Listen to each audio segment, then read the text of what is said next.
Bueno, buenos días. Vamos a continuar con el tema de la óptica geométrica. Vamos a ver, eh, vamos a continuar con la actividad de determinar la distancia focal de una lente convergente. A ver cómo podemos hacer sobre la base de todo lo que ya vimos. Pero puse el comienzo de la presentación. Bueno, todo esto ya lo habíamos visto y habíamos dejado en la ranita. A ver, ¿dónde está la ranita?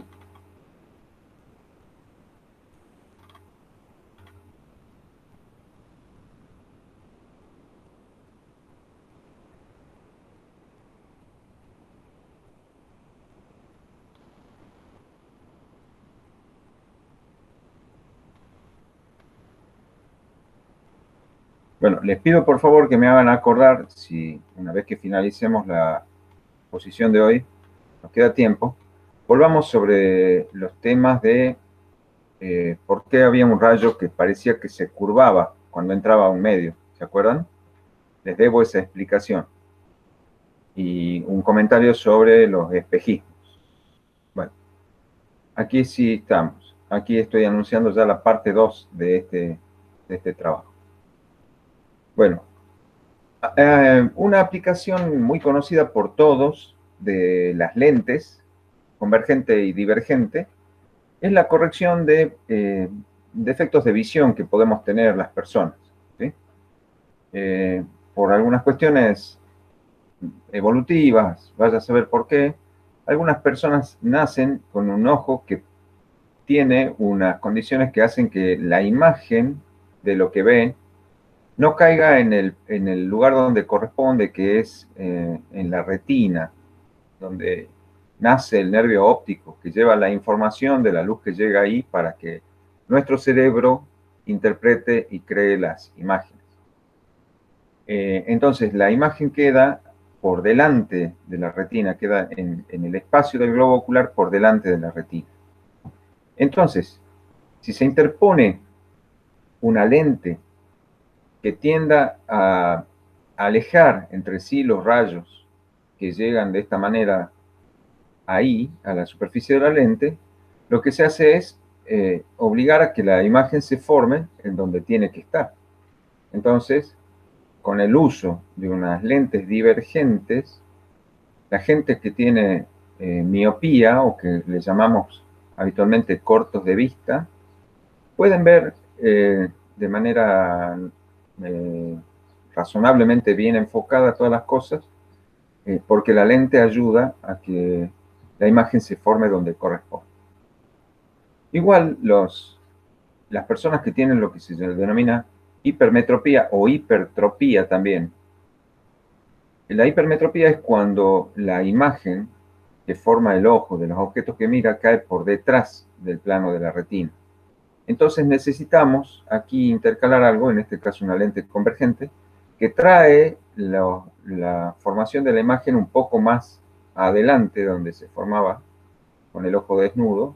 Entonces ahora la imagen cae de nuevo en el plano de la retina. ¿Sí? ¿Comprenden, jóvenes? Entonces, las personas miopes se caracterizan por tener anteojos que tienen los bordes más gruesos que el centro. Y en general, cuando eh, vemos nosotros a una persona con esos anteojos, le vemos los ojos más chiquitos, porque la lente divergente nos devuelve a nosotros una imagen de los ojos de la persona como más chiquitos.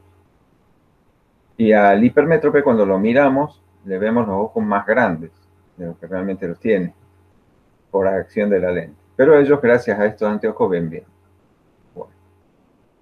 Un caso que le interesaba al señor Kempe era la cuestión del astigmatismo. Es otro problema que pueden tener las personas. Y el astigmatismo quiere decir que no se forma mancha. Es decir, eh, stigma quiere decir mancha o punto en griego. Y a es una partícula privativa que quiere decir sin punto o sin mancha. En un ojo normal, la córnea, o sea, la parte externa del ojo, que es como el vidriecito que protege todo lo que está atrás, la córnea tiene que tener una forma de casquete esférico. Es decir, el diámetro en sentido horizontal tiene que ser igual al diámetro en sentido vertical. Y en ambos planos, en el plano este rosado, en el plano horizontal y en el plano vertical, la distancia focal tiene que ser la misma. Entonces se forma una imagen nítida en donde corresponde. En el ojo astigmático, la córnea tiene una deformación que la vuelve elipsoidal. En vez de ser un casquete de esfera, es un casquete de elipsoide. Esto es como si fuera una porción cortada a una pelota de básquetbol o de fútbol, una pelota perfectamente redonda. Y esto es como si fuera un corte, un casquete de una pelota de rugby, porque es más largo este ojo en un sentido que en otro. Podría haber pasado al revés, que el eje más largo sea el vertical que el horizontal. Aquí en este ejemplo tenemos un ojo astigmático donde uno de los ejes, una de las dimensiones de la córnea es más grande que en sentido horizontal que la dimensión en sentido vertical. Entonces, los rayos que vienen e inciden más o menos en la zona central de la córnea forman un punto focal por delante de la retina y los otros pueden formar un punto focal por detrás de la retina. Entonces, entre ambos puntos focales están las imágenes de los rayos que llegan a cualquier otro punto. Entonces, esta persona nunca va a poder ver nítidamente, va a ver todo borroso porque nada queda exactamente foco, salvo algunas pequeñas, algo de información de la luz va a caer en el plano de la retina, todo lo demás va a estar desenfocado. Bueno, la corrección del astigmatismo se hace empleando lentes cilíndricas. Las lentes cilíndricas pueden ser convergentes o divergentes en el caso de que se combine algún otro defecto. En este caso, lo que está haciendo esta lente es actuar en el plano horizontal, donde el ojo está alargado, y actúa como lente divergente, acercando los rayos que se están yendo más atrás del plano de la retina en el eje horizontal para corregir. Se supone que en el eje vertical el ojo tiene la forma correcta y no hay problema. Entonces este ojo corrige los rayos que se están yendo más atrás de la retina, este anteojo, perdón, corrige, y esta persona ahora puede ver con con la nitidez que corresponde, cuando todos los rayos están en el foco. También se pueden combinar lentes que tengan curvatura esférica en un sentido y curvatura cilíndrica en otro, y eso hace que la forma de las lentes sea compleja. Pero eso es muy específico ya de los oftalmólogos, así que no vamos a entrar en detalle. Más adelante vamos a ver otra cosa que nos habían preguntado. Ah, y los números que indica el oftalmólogo y los ejes que indica, los ángulos que indica, que a veces la deformación elipsoidal del globo ocular no está solamente en el plano horizontal o vertical, sino en algún plano oblicuo. Es decir, el semieje mayor de la elipsoide puede estar en alguna orientación arbitraria respecto de la vertical o de la horizontal, y ese es el ángulo que indica el oftalmólogo para que el técnico fabrique la lente cilíndrica con el eje del cilindro en la dirección que indica la receta.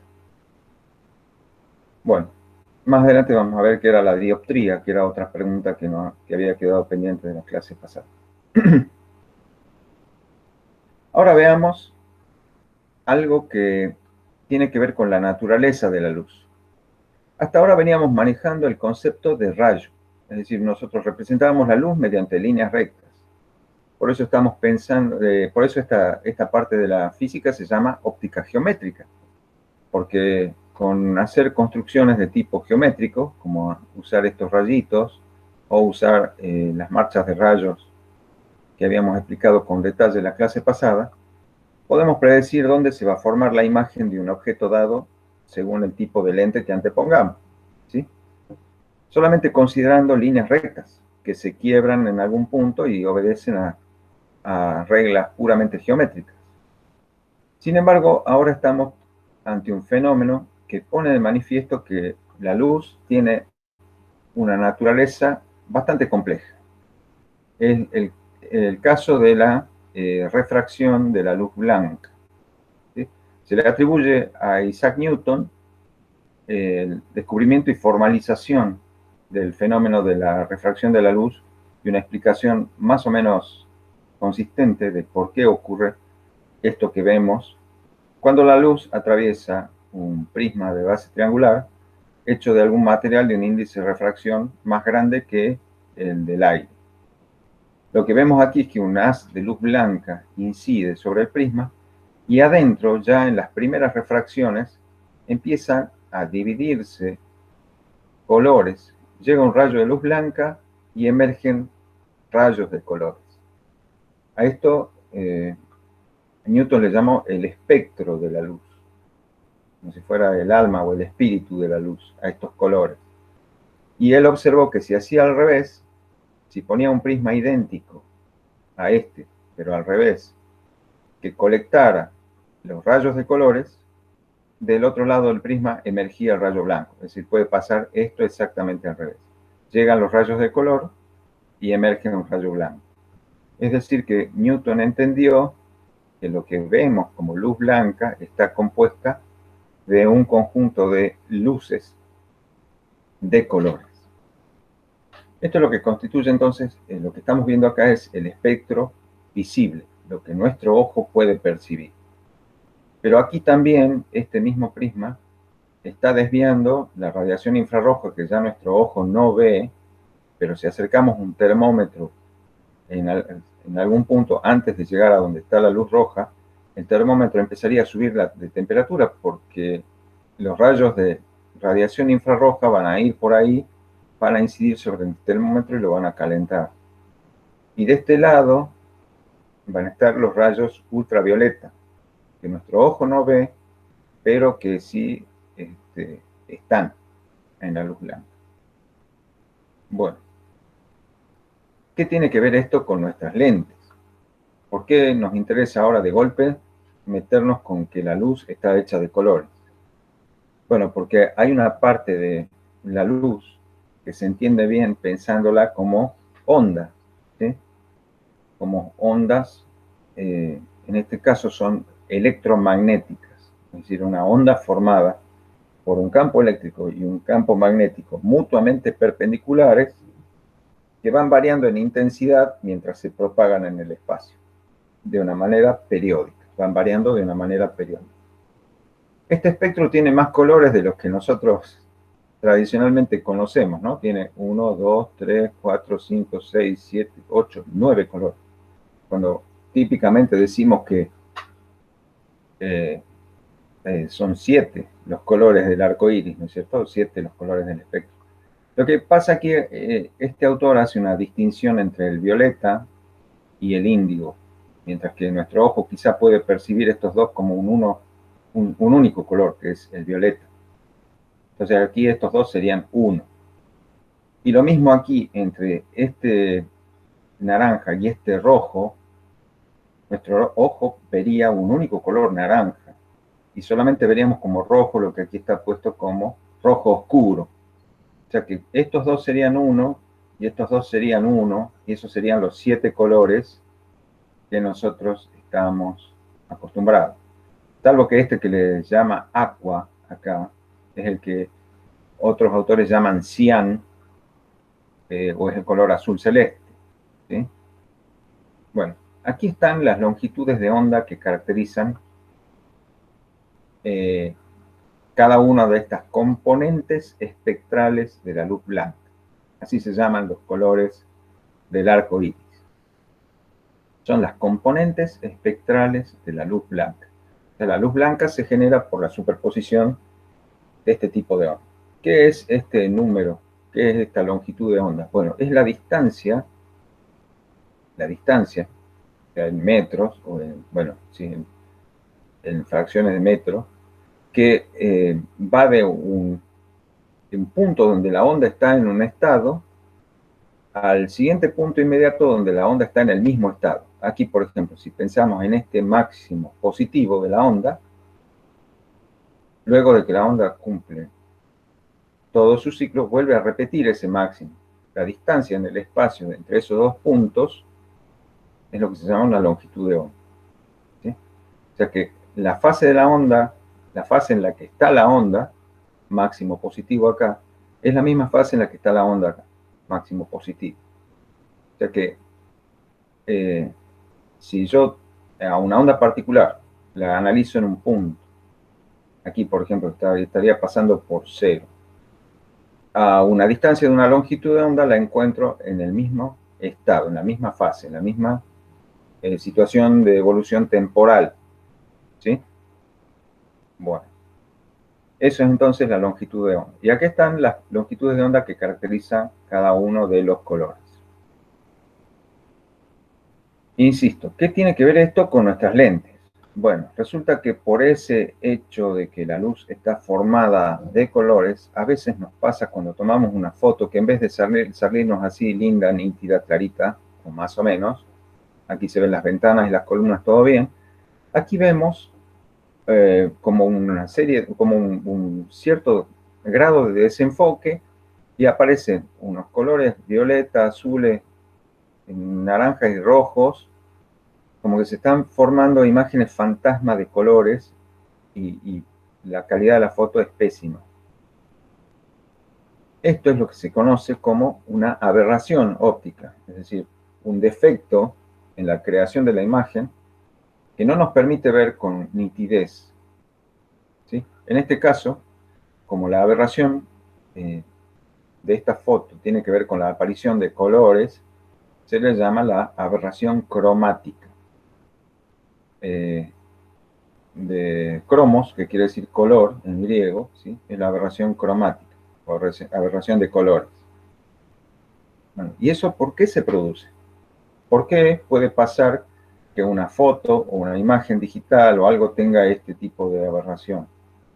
Bueno, porque resulta que el índice de refracción que nosotros habíamos mencionado la clase pasada, y como lo dábamos como un número único que caracterizaba a un medio, es rigurosamente una función de la longitud de onda. Es decir, el índice de refracción de los medios no es una constante para todas las longitudes de onda. Aquí en la franjita sombreada está más o menos el espectro visible. Aquí están las longitudes de onda que corresponden al espectro visible. Y aquí estas curvas indican cómo varían los índices de refracción en función de las longitudes de onda para distintos materiales con los que se construyen lentes. ¿Sí? Hay dos grandes familias de lentes. Los cristales Flint y los cristales Crown. Los cristales Flint y los cristales Crown. Históricamente así se clasifican los vidrios o cristales para hacer lentes. Acá hay un cristal Flint de lantano, que se conoce con este nombre. Acá hay un cristal Flint denso, que se identifica con este nombre. Y acá un Flint común F2. Y acá están los Crown de bario, Crown borosilicato y Crown de fluorita. Y cada uno con su curva de cómo varía el índice de refracción en función de la longitud de onda. Es decir, si yo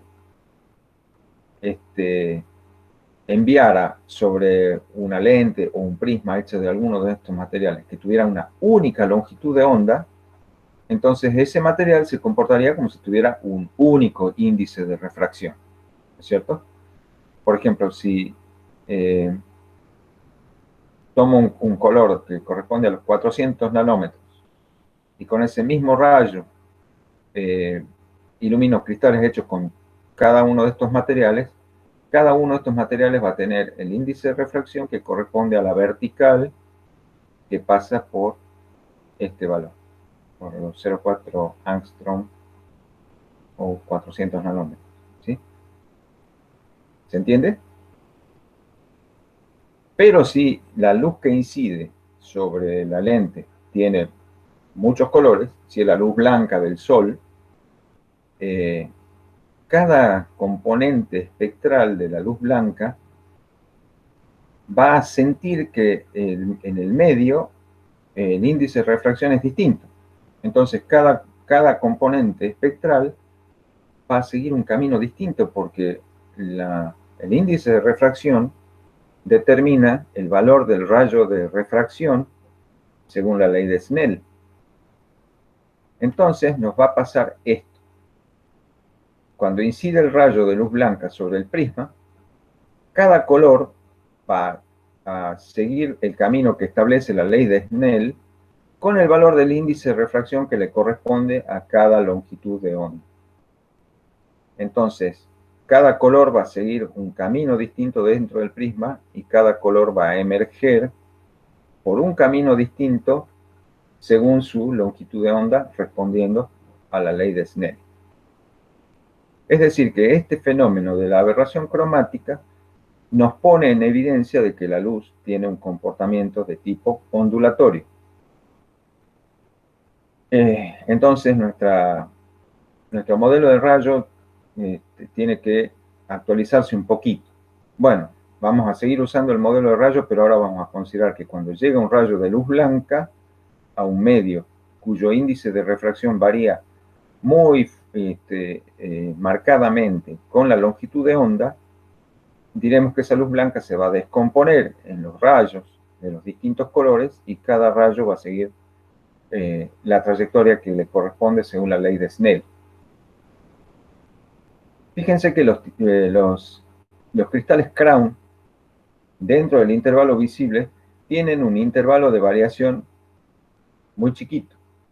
En cambio, los cristales Flint tienen un intervalo de variación dentro del intervalo visible un poco más marcado. Es decir, que los cristales de tipo Flint son los que van a tener los efectos de cromatismo más marcados, porque se va a sentir más el cambio de índice de refracción con el cambio de longitud de onda. Bueno, concretamente, ¿por qué una lente puede producirnos aberración cromática?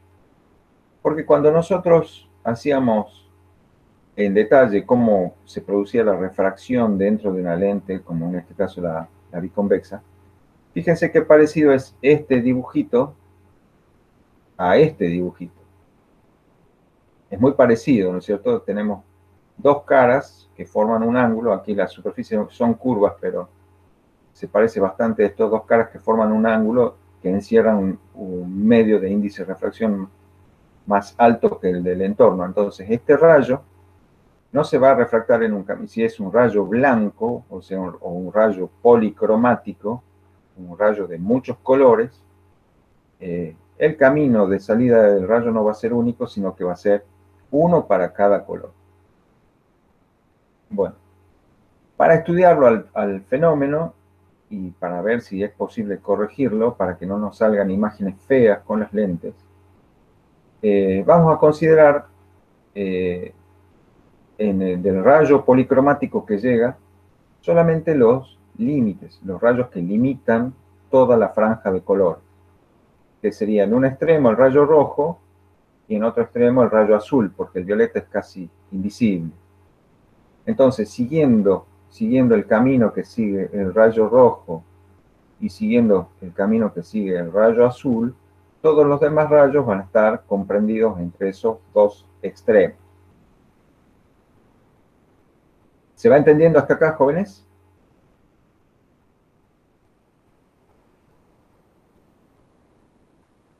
Sí, profe.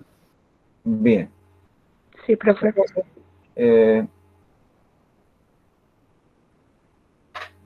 En general podemos decir que si consideramos el rayo rojo, la luz roja, vemos que tienden a formar imagen a una distancia más grande del vértice de la lente, mientras que el rayo azul tiende a formar una imagen a una distancia más corta que respecto del vértice de la lente.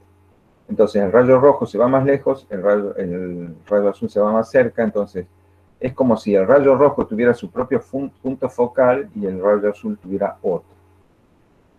Si la lente no tuviera aberración cromática, todos los rayos deberían llegar al único punto focal. Pero si hay una aberración cromática pronunciada, cada color va a querer ir hacia su propio punto focal. Y eso va a generar esas imágenes con fantasmas de colores. ¿Sí? O sea, quería esto. Esto aparece porque aquí los rayos violeta quieren formar su imagen, los rayos verdes, azules, naranjas, rojos quieren formar su propia imagen y entonces se produce esto. Bien. Otro problema que tienen las lentes es que cuando no son suficientemente delgadas, cuando son más esfera que lente, pasa lo siguiente. Si el objeto que yo quiero ver es un punto luminoso, puede ocurrir que la lente me genere esta imagen. Sí tengo la imagen más brillante en el centro, que se corresponde con el objeto, pero hay una serie de halos luminosos que desdibujan la imagen, se la ve borrosa con estos halos brillantes, y esto se llama la aberración de esfericidad, es decir, una aberración que pone relieve la condición de no plana, o sea, nuestra lente tiende a ser más bien una esfera, un cuerpo formado por superficies esféricas y no por superficies planas. En inglés se llama spherical aberration, o sea, directamente aberración esférica. En castellano se le llama de esfericidad. Bueno, entonces, si no hay aberraciones, las imágenes se debieran ver así, y bueno, lamentablemente cuando hay aberración de esfericidad, se ven así. Esto es lo que pasa con, ¿por qué ocurre lo que acabamos de ver? ¿Por qué hay una imagen central brillante y halos alrededor? Bueno, resulta que los rayos que son más cercanos al eje óptico responden bien a la ecuación 1 sobre distancia objeto más 1 sobre distancia imagen igual a 1 sobre distancia focal. Esos rayos paralelos y cercanos al eje óptico se suelen llamar los rayos paraxiales. Entonces son los rayitos que van y forman la imagen en donde tienen que ser. Rayos que inciden paralelos y cercanos al eje óptico se refractan en dirección que pasa por el foco. Pero resulta que a medida que nos alejamos del eje óptico, que nos vamos acercando hacia la zona periférica del rayo, de la lente, digo, los rayos ya no responden tan bien a la ecuación 1 sobre distancia objeto más 1 sobre distancia imagen igual a 1 sobre distancia focal. Se producen refracciones que llevan esos rayos a puntos que están fuera del punto focal. Entonces, en el plano focal, yo tengo los rayos que están bien refractados, que responden a la ecuación, y los rayos que no responden tan bien a esa ecuación, que son los que generan el halo. Eso da entonces como resultado la aberración de esfericidad. Esto es más pronunciado, es decir, la diferencia de la refracción entre rayos periféricos y rayos centrales o paraxiales se vuelve cada vez más notable mientras más curvadas son las superficies, mientras más pequeños son los radios de curvatura. Eso se lo puede ver en una simulación que ustedes tienen indicada en la guía.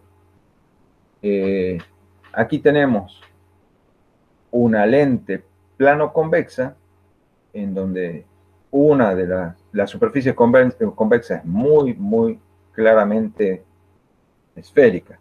Esto es directamente una semiesfera.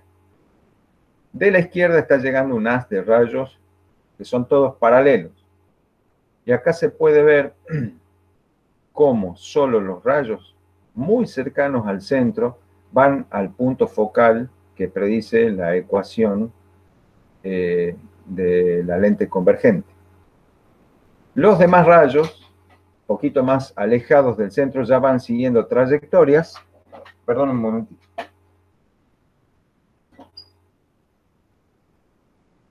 Siguen trayectorias que los llevan a cortar al eje óptico en puntos muy alejados del punto focal. Fíjense, los rayos más extremos que están aquí, van a parar a un punto que está muy por delante del punto focal. Esta línea amarilla, envolvente de todo el haz de rayos que luego intersectan al eje óptico, es lo que se llama, es un volumen con forma como de embudo, que se denomina la cáustica. O sea que mientras más grande sea la zona de cáustica, más grande es el fenómeno de aberración esférica. Esto se suele corregir usando diafragmas. ¿Qué son diafragmas? Los diafragmas son planos, superficies planas con una apertura circular que se los pone entonces en el eje óptico y se bloquean rayos que están muy alejados del eje óptico. Entonces se bloquean los llamados rayos periféricos. Se deja pasar solo rayos centrales. Y según la forma de la lente, necesitaré diafragmas más cerrados o más abiertos para corregir la aberración de esfericidad. Hay una simulación que está indicada en la guía. A ver, si me permiten, vamos. A ver si la miramos a esa simulación.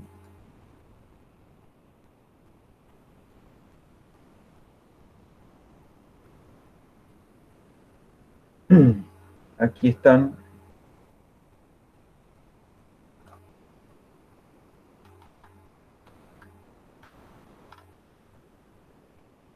Aberración de esfericidad. La voy a abrir y se las voy a mostrar.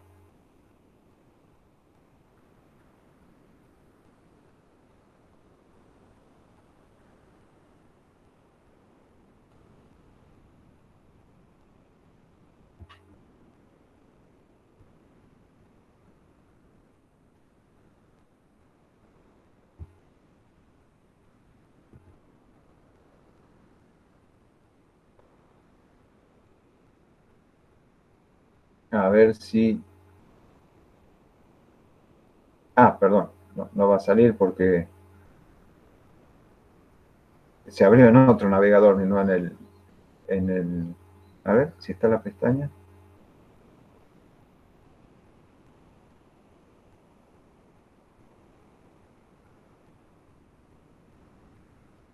No. Espera un cachito, lo voy a abrir en el mismo navegador. Vamos a copiar la dirección.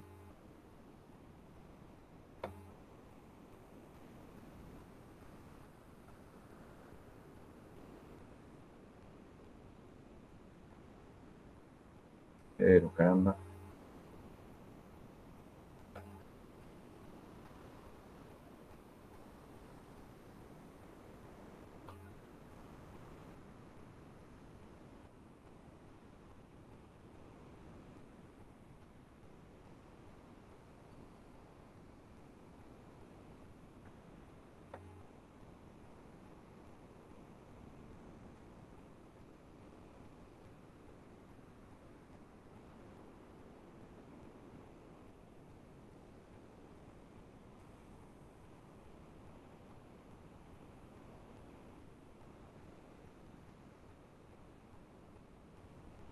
¿Pueden verla?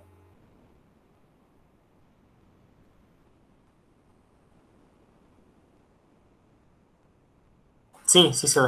Bien, gracias. Bueno, aquí tengo directamente una esfera. Sobre esta esfera están llegando un haz de rayos paralelos desde la izquierda. Y aquí se ve cómo, haciendo la construcción de la ley de Snell en la superficie, para cada rayo podemos seguir la trayectoria que cada rayo es. Perdón, y esto es un rayo de un único color, es luz monocromática, ¿sí? Aquí no hay efectos de cromaticidad. Yo voy a retirar por ahora la cáustica, no la vamos a ver, y lo que vamos a hacer es variar el tamaño de la apertura de nuestro diafragma. Podemos cerrarlo cada vez más, con los que nos quedamos con unos poquitos rayos que llegan muy cercanos al eje óptico, y entonces, si miramos la cáustica, ¿por qué se abrió? Caramba. La cáustica queda, digamos, nuestros rayos se comportan bastante como si fueran, a pesar de que es tan gruesa, los rayos están respondiendo bien a la ecuación que vincula distancia focal con distancia objeto y distancia imagen. Si dejamos pasar más rayos, comienza a producirse el efecto de aberración mucho más marcado. Y tenemos muchos rayos que cortan al eje óptico muy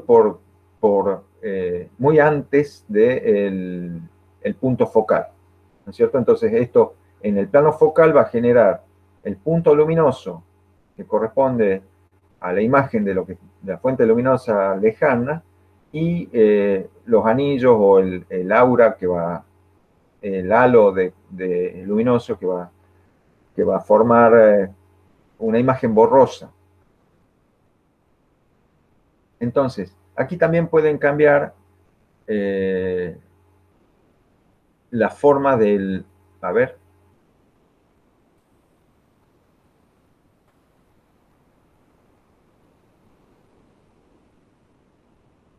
No. Bueno, ahí está la marcha de rayos convencional.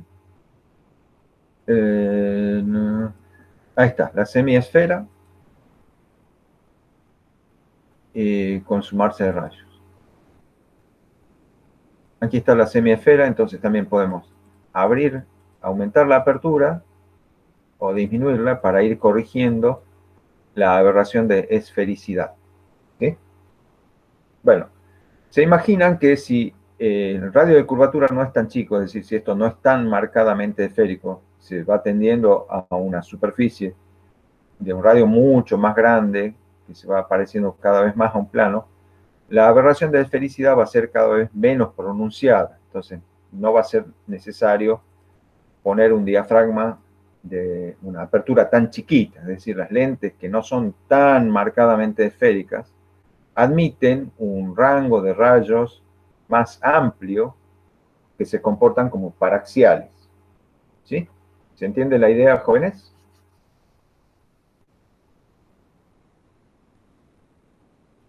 Sí, profe. Bien. Entonces, listo. Volvemos a la clase. Uy, no.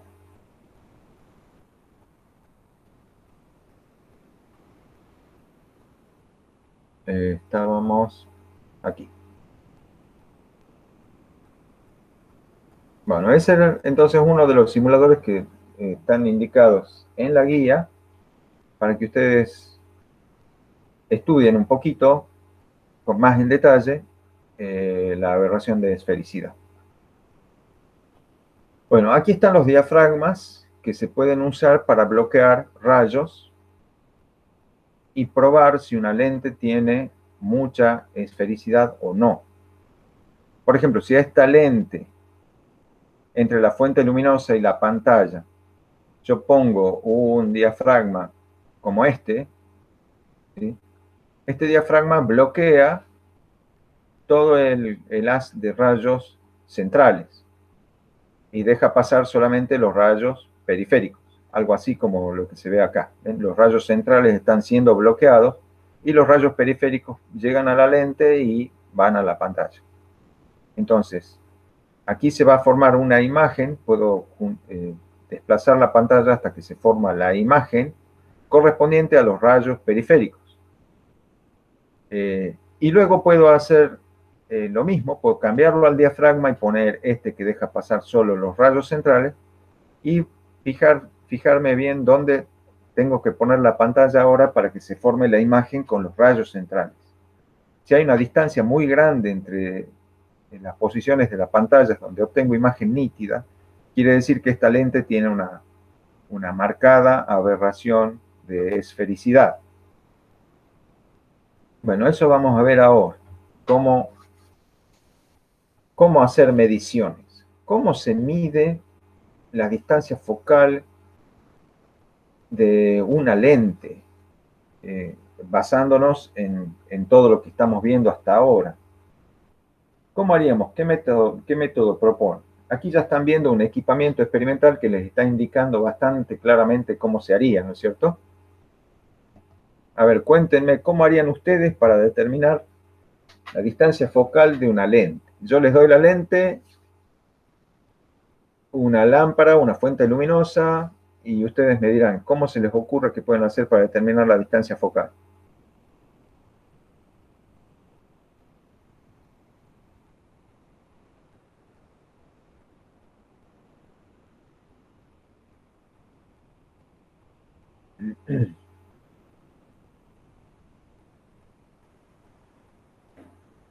A ver, vamos para atrás. No pensemos todavía en las aberraciones. Vamos aquí. Mirando, a ver, ¿dónde está mirando a este dibujo. Recordando, ¿no? Para el Sierra-Szymanski, la distancia objeto se llama S y la distancia de imagen se llama S'. ¿Cómo harían usando esto para determinar la distancia focal de una lente?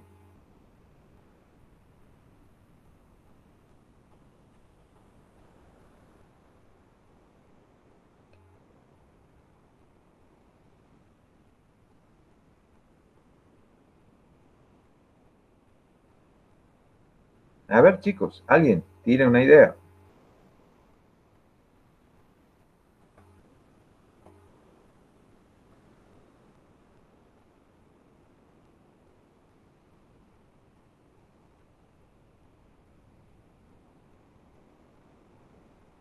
Hola.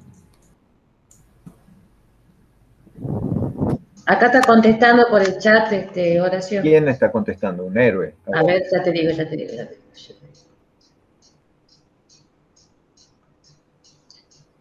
Ana Sofía dice, midiendo la distancia objeto e imagen. Ajá, bueno. Entonces hay que hacer algo así como, hay que ponerle a la lente en algún tipo de soporte, ¿no es cierto? Hay que poner a la lente en algún tipo de soporte. Hay que poner alguna fuente de luz también en otro soporte. ¿Y cómo veo la distancia? ¿Cómo veo la imagen? ¿Cómo veo la imagen? ¿Qué otro elemento necesito poner?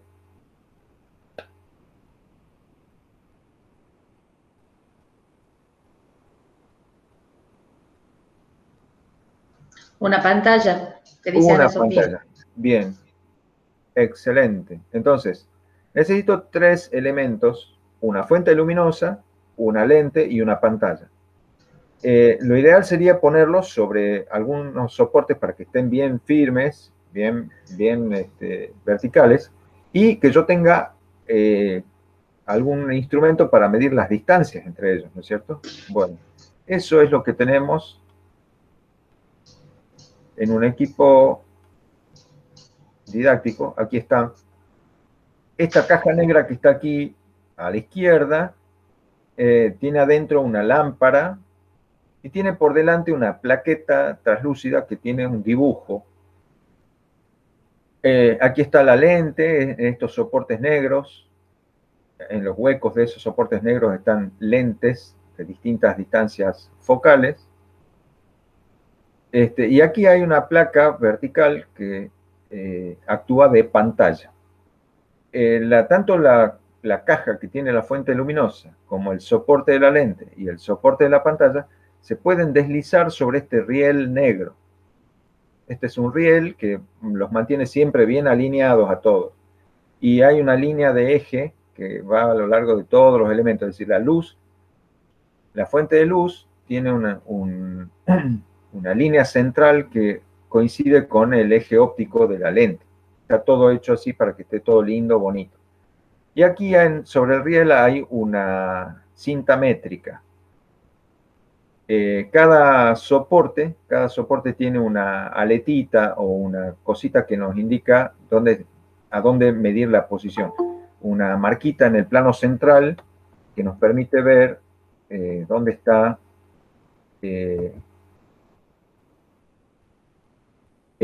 ubicado cada uno de los elementos respecto de los demás. ¿Se entiende? No sé si no se alcanza a ver muy bien, pero ahí hay una aletita que nos dice que ahí tengo que leer la distancia a la que esta lente está de la fuente luminosa. Bueno. Esto es un dispositivo que está hecho para trabajar en un laboratorio. Nos ponemos nosotros ahí a medir, vamos cambiando la distancia objeto y vamos encontrando dónde se forma la imagen y anotamos. Y tenemos una serie de valores: distancia objeto, distancia imagen. O sea, lo que hacemos es, este sería el esquema del sistema óptico que hemos visto recién. El objeto sería la imagen luminosa que genera la fuente. La imagen es la que se forma en la pantalla. Y bueno, tomando mediciones de la distancia objeto y de la distancia imagen, podemos ver si se verifica la ecuación que nosotros conocemos, ¿no es cierto? Bien. Si en general lo que nosotros hacemos es fijar nosotros la distancia objeto, ¿sí? Nosotros decimos, bueno, vamos a poner la lente a 25 centímetros. Lo que hacemos entonces es empezar a deslizar la pantalla en ambas direcciones hasta encontrar cuándo se forma una imagen nítida de la fuente luminosa. Este círculo con estos dos círculos con las dos flechas, no sé si llegan a verlo bien en la presentación, son dos círculos y dos flechas. Lo que está en la placa frontal de esta fuente luminosa, es decir, ese sería nuestro objeto. Dos flechas cruzadas y dos círculos. Cuando lo vemos nítidamente reproducido en la pantalla, es porque la pantalla está a la distancia imagen, ¿sí? Entonces tenemos un par: distancia objeto, que yo elegí, y una distancia imagen que yo encontré moviendo la pantalla, ¿sí? Entonces ahí tengo un par de valores: distancia objeto, distancia imagen. A continuación puedo modificar la distancia objeto y volver a buscar, desplazando la pantalla, a dónde se forma esa imagen, y tener otro par de valores: distancia objeto, distancia imagen. Bueno, cuando yo procedo de esa manera, lo que estoy haciendo es manejar la variable distancia objeto como si fuera la variable que yo controlo, ¿sí? Esta es la variable independiente, la que yo controlo. Y la distancia imagen aparece como función de la distancia objeto que yo pongo.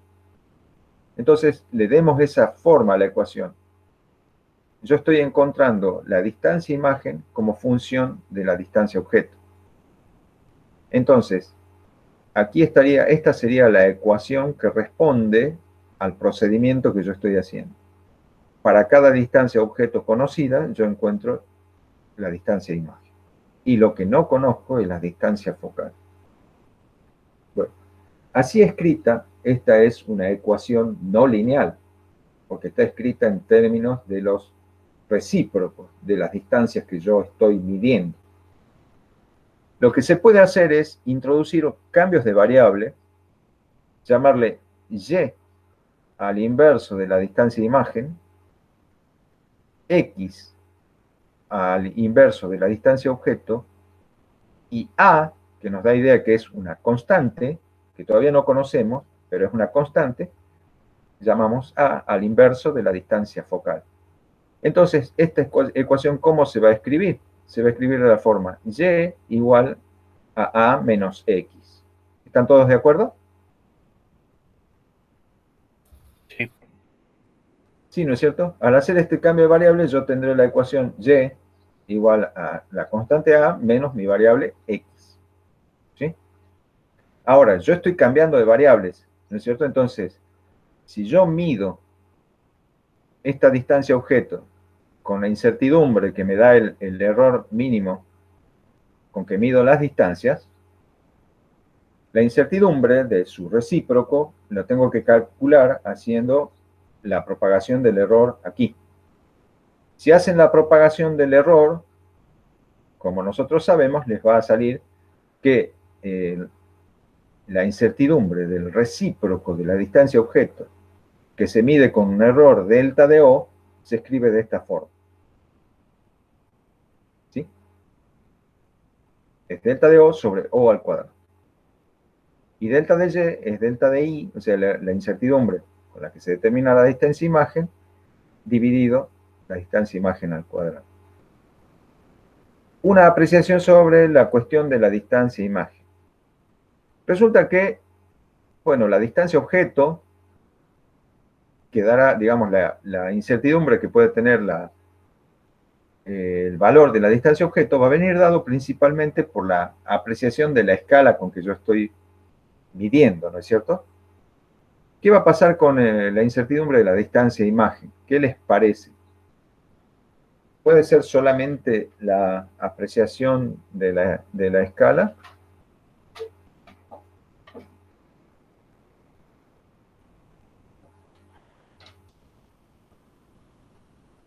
¿Puede haber una fuente adicional de incertidumbre en la medición de la distancia imagen?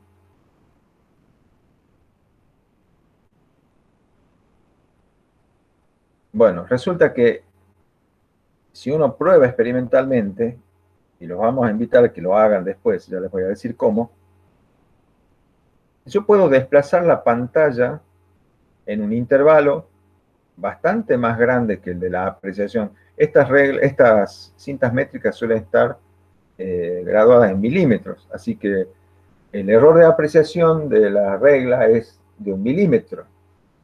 Entonces, en principio, la distancia objeto estaría afectada de una incertidumbre igual al error de apreciación, o sea, yo tendría más o menos 1 milímetro la distancia objeto. Pero la distancia imagen, hay un problema, porque yo digo que encuentro la distancia imagen cuando veo una imagen nítida en la pantalla, cuando veo bien clarita la imagen de lo que está aquí, lo veo en la pantalla. Pero resulta que yo puedo desplazar a la pantalla un intervalo de varios centímetros viendo una imagen nítida. Tengo que desplazarla varios centímetros para que se empiece a ver borrosa esta imagen. O sea que hay todo un rango de distancias imagen, o todo un rango de distancias dentro de las cuales yo veo una imagen nítida en la pantalla. Entonces lo que tengo que hacer es buscar experimentalmente, tengo que moverla a la pantalla y ver cuánto mide el intervalo, la distancia, dentro de la cual yo veo una imagen nítida. Tomo el valor central de ese intervalo como la distancia imagen y la mitad de ese intervalo como el error de la distancia imagen o la incertidumbre de la distancia imagen. ¿Entienden eso? Entonces, delta de I es la mitad del intervalo dentro del cual yo veo una imagen nítida en la pantalla. ¿Se entiende, jóvenes?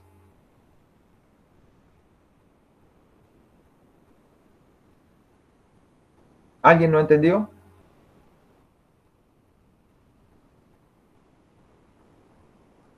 Sí se entiende. Muchas gracias. Bueno, entonces, si yo ahora al conjunto de valores de X y Y los represento en un gráfico, lo que espero es una recta, ¿no es cierto? Porque mi ecuación va a ser y igual a menos x, ¿sí? Donde a es la constante que representa la ordenada al origen. ¿Qué pendiente tiene esta recta?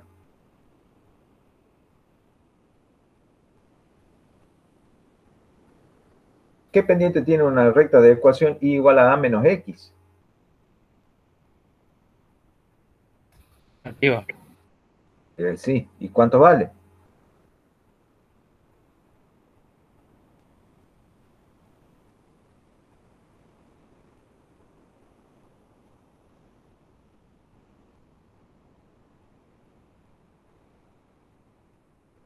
Álgebra. ¿Cuánto vale la pendiente de la ecuación y igual a menos x? 1. No. ¿No me acaba de decir que es negativa? Menos 1. Menos 1. Menos 1. O sea que es una recta que tiene ordenada al origen a, pendiente menos 1, ¿sí? Así debiera salir. Entonces, con los puntos experimentales que yo vuelco a la gráfica, con sus respectivos intervalos de incertidumbre, que aquí están como iguales para todos, pero en realidad van a salir distintos. Ven que los intervalos de incertidumbre de las nuevas variables x y y dependen de los valores de o y de i. Entonces no van a ser cruces todas del mismo tamaño, ¿no? Va a ir variando los tamaños de las cruces. Pero no importa, yo trazo la mejor recta y la prolongación de la recta hasta que corta al eje, eso me va a dar A. ¿Y qué es A? A es el recíproco de la distancia focal. ¿Entendido, jóvenes? Entonces, este sería un método para determinar la distancia focal de una lente. Un método que combina, primero, la verificación del comportamiento de la lente como lente delgada en todo un intervalo de distancia objeto y distancia imagen, ¿sí? Si realmente la lente se porta como respondiendo a esta ecuación en todo el rango que yo medí, es porque se está portando bien como lente delgada en todo ese rango, que está respondiendo a la ecuación de la lente delgada. ¿Se entiende? Y a la vez puedo sacar, determinando la ordenada de origen, puedo sacar el valor del inverso de la distancia focal. Y de ahí saco la distancia focal con su error. Bueno, esto es un método. Otro método sería, bueno, a ver, ¿dónde encuentro de todos los rangos, de todo el rango de distancia objeto y distancia imagen que yo encontré, cuál es el punto donde tengo las mínimas incertidumbres? ¿Sí? Generalmente va a ser el punto donde tenga la mayor distancia objeto. Entonces, donde tenga el menor valor de x. ¿Sí? A mayor distancia objeto, menor valor de x. Entonces, para ese punto, puedo repetir varias veces la misma medición y sacar un promedio de distancia objeto, distancia imagen y calcular directamente la distancia focal usando los valores promedio de la distancia objeto y la distancia imagen encontrada. Sería otro método, ¿sí? Es decir, en vez de utilizar un gráfico, extrapolarlo para encontrar la ordenada de origen, y si hay mucha dispersión, debería combinar método gráfico con método de cuadrados mínimos. Lo que puedo hacer es elegir el punto donde he tenido las menores incertidumbres, es decir, donde tengo la mayor distancia objeto y mayor distancia imagen, repetir esa medición de manera independiente varias veces, por lo menos 5, promediar los valores y de los valores promedio calcular la distancia focal de acuerdo a esta ecuación. ¿Sí? Son dos métodos posibles. ¿Todos de acuerdo?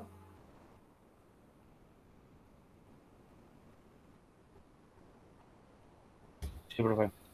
¿Alguna duda? ¿Alguien quiera preguntar algo? Profe, ¿cómo Sí. sacaríamos el error de A? ¿Cómo sacaría el error de A? Qué linda pregunta. Muy bien. El error de A tenemos, si yo lo saco con el método gráfico, el error de A es el error de la ordenada al origen, que ya hemos visto en el comienzo del año cómo se determina el error de las ordenadas al origen por dos criterios. Uno es simplemente le asignamos al punto A el error vertical del punto experimental más cercano, ¿sí? O bien podemos buscar el punto medio de los puntos elegidos y trazar la recta con la pendiente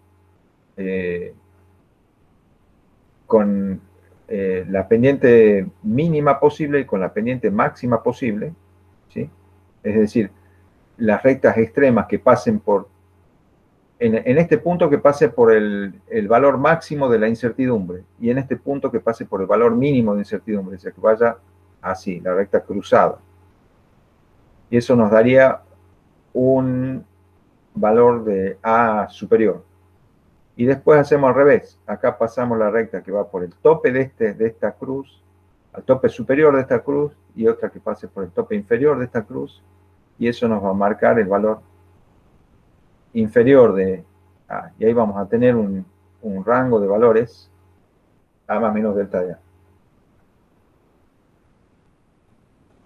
¿Se entendió? Sí, eso lo vimos ya en graficación en el comienzo del año. Sí, sí, profe, muchas gracias, ya me acordé. Ah, bien. Era solamente un pequeño olvido, ¿sí? Bueno, entonces por los métodos que ya sabemos se pueden determinar las incertidumbres de las cosas que sacamos de esta gráfica. A la pendiente no necesitamos calcularla porque de acuerdo a la ecuación ya sabemos que es menos 1, no es la pendiente lo que nos interesa, lo que nos interesa es la ordenada de origen. Bueno, ¿qué pasa con la aberración cromática? ¿Cómo vamos a saber si nuestra lente tiene o no una aberración cromática muy importante? Si es significativa o no la aberración cromática que tiene la lente que estamos estudiando.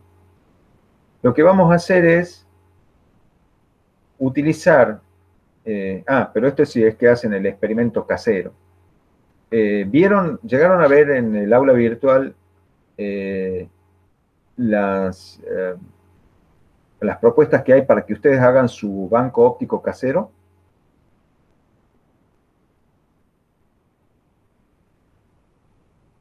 No, ¿no? Todavía no vieron nada. Bueno, después miren, entren al aula virtual y van a ver ahí cosas que les dan una idea de cómo hacer un dispositivo similar a este, pero con cosas que pueden encontrar en la casa. Lo importante es que busquen en la casa a ver si tienen una lupa. Busquen si tienen una lupa o alguna cosa que tenga alguna lente que ustedes puedan usarla por un rato sin romper nada, ¿no? Sin romper nada. Y después ya los demás, si tenemos una lupa en la casa, lo demás ya es, conseguir una fuente luminosa es fácil, puede ser una vela puesta sobre un platito, eso puede ser la fuente luminosa, y una pantalla puede ser una caja vertical con una hoja de papel pegada, ¿sí?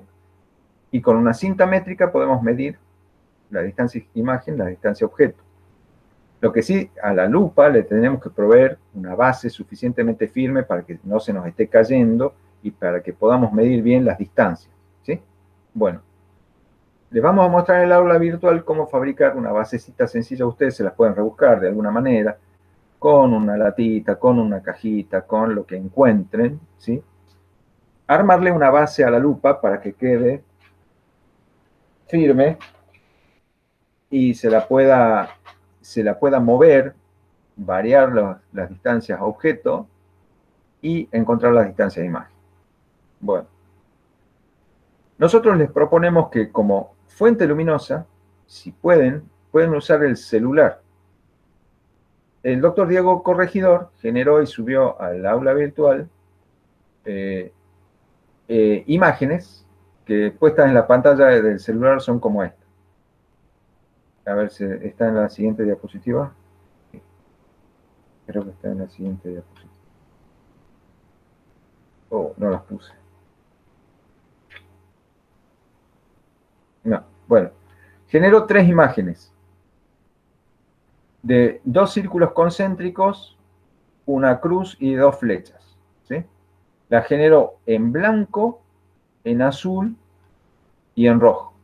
En blanco, en azul y en rojo. No puse la blanca, esa falla. Bueno, en blanco, en azul y en rojo.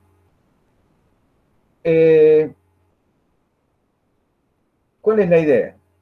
Que primero usemos la fuente blanca, es decir, esta imagen, pero en luz blanca, ¿sí? Entonces lo podemos poner a nuestro celular en un soporte para que quede bien vertical, con esa imagen blanca en la pantalla, y lo ponemos en brillo máximo. Apagamos un poquito las luces de la habitación y dejamos la lente a una distancia conocida y empezamos a mover la pantalla hasta que veamos la imagen blanca bien nítida en la pantalla. Y ahí medimos distancia objeto, distancia imagen, ¿sí? Y hacemos el procedimiento que habíamos dicho acá. Voy cambiando la distancia objeto y voy buscando dónde se produce la imagen, cuidando de medir el intervalo de distancia-imagen dentro del cual yo veo nítida la imagen de la pantalla del celular con las flechas y los círculos. ¿Está? Bueno, tomo mi serie de valores, distancia-objeto, distancia-imagen, y hago la determinación de la distancia focal. Una vez que hice eso, vamos a pasar a probar si esta lente tiene, nuestra lupa, tiene o no aberración cromática importante. Entonces, ponemos ahora la imagen de color azul, le damos brillo máximo y repetimos. Ponemos nuestro celular con la imagen azul, ponemos la lente a una distancia objeto, buscamos la distancia imagen y hacemos un conjunto de mediciones para encontrar la distancia focal azul.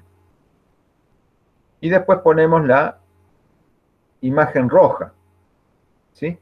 Entonces, con la imagen azul encontramos el punto focal azul, que va a responder a la ecuación 1 sobre foco azul igual a 1 sobre objeto azul más 1 sobre imagen azul. Y después con la roja encontramos el punto focal rojo, que va a responder a 1 sobre distancia focal roja más 1, igual a 1 sobre distancia objeto rojo más 1 sobre distancia imagen roja, ¿sí? Bueno, si lo que yo veo es que la diferencia entre las distancias focales rojo y azul, esa diferencia en valor absoluto, es menor que 2 veces el error delta de f, ¿sí? Quiere decir que no hay una aberración cromática significativa, es decir, la distancia entre esos puntos focales es menor que el error con que se las determina. Entonces, si la distancia es menor que el error, esa distancia para nosotros es 0, ¿sí? Entonces, esta sería la prueba para indicar que esta lente no tiene aberración cromática significativa. Si nos pasa al revés, si esta diferencia de distancias focales es del orden o mayor que el error, que 2 veces el error, entonces sí, tiene una aberración cromática cuyo valor es exactamente igual al valor de esta diferencia. Es decir, el valor de la aberración se mide en metros, o en centímetros, o medición de distancia, ¿sí? Tiene una aberración cromática de tantos centímetros. Es decir, estamos diciendo a qué distancia están, el punto focal azul respecto al punto focal rojo. ¿Qué distancia están entre sí los puntos focales? Para la aberración de esfericidad, habíamos dicho que los rayos que vienen de la periferia de la lente forman un punto focal de rayos periféricos. Y los que vienen cercanos y paralelos al eje óptico, los rayos paraxiales, forman el punto focal paraxial, ¿sí? Entonces, ¿cómo vamos a probar si nuestra lente tiene aberración de esfericidad importante? Con cartoncitos, con cartón que ustedes van a recortar, pueden fabricarse diafragmas como estos. Un cartoncito donde calan un agujerito central, lo más redondito posible, ¿sí? Para dejar solo pasar los rayos paraxiales, y otro cartoncito adecuado al tamaño de la lupa de ustedes, ¿no es cierto? Otro cartoncito donde pueden calar esta forma para que dejen pasar solamente los rayos periféricos. Entonces, ponen primero el diafragma paraxial y determinan la distancia focal, luego ponen el diafragma periférico y determinan la distancia focal, y hacemos entonces la comparación de la diferencia entre distancias focales, periférico y paraxial, y lo comparamos con 2 veces el error. ¿Este delta de F qué es? Bueno, van a ver que el delta de F les va a salir aproximadamente igual para todos los casos. Cuando midan la distancia focal periférica, cuando midan la distancia focal paraxial, todo eso, les va a salir todo del mismo orden, ¿sí? Así que con 2 veces ese valor, ese es el valor de comparación, ¿sí? Bien. Entonces, esta es la indicación de cómo se hace la determinación de una distancia focal con un banco óptico y cómo se determinan las aberraciones. Lo que yo quería ahora es mostrarles, esperen un cachito, quería mostrarles lo que van a encontrar en el aula virtual.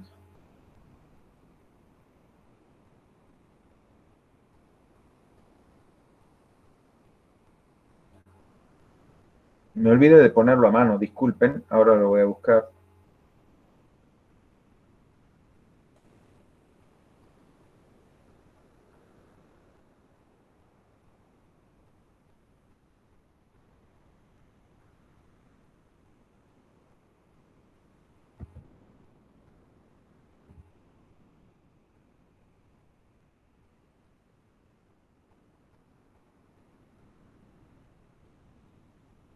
Bien, laboratorio de física 3, vamos a la guía de óptica geométrica.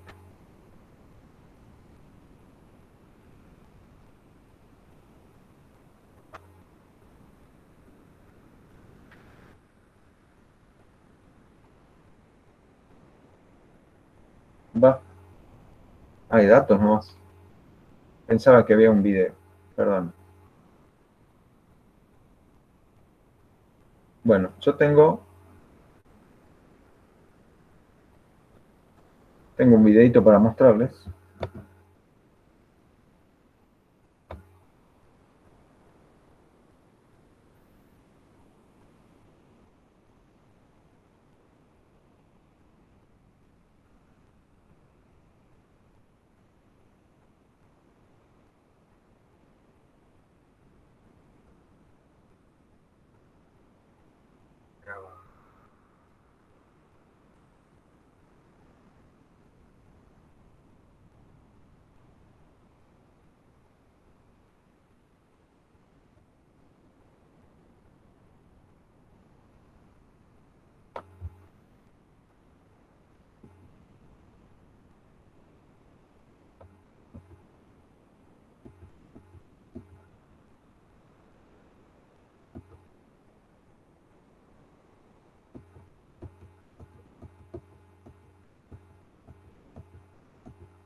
Ufa.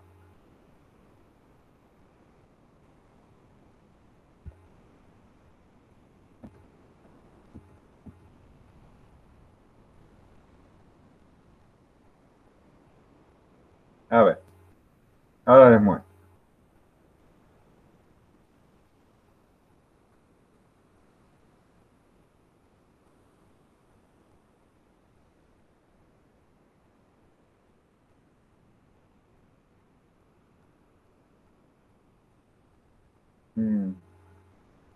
cómo hago para mostrar el video. A ver, voy a compartir toda la pantalla.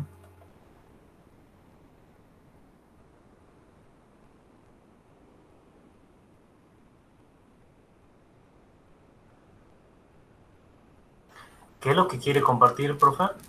Un video que puse en el reproductor de videos y no me aparece.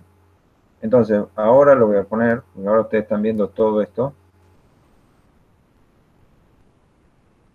Y ahora sí voy a poner. ¿Ahora lo están viendo? Sí, sí se lo ve. Bueno, fíjense, está, lamentablemente está inclinado, pero ahí yo tengo una lupa. ¿Se lo ve al cursor? Sí, profe. Ahí está la lupa. Le hice una basecita de cartón. Ahí le puse una marquita, ahí puse una cinta métrica. Y es suficientemente firme la basecita de cartón para sostener.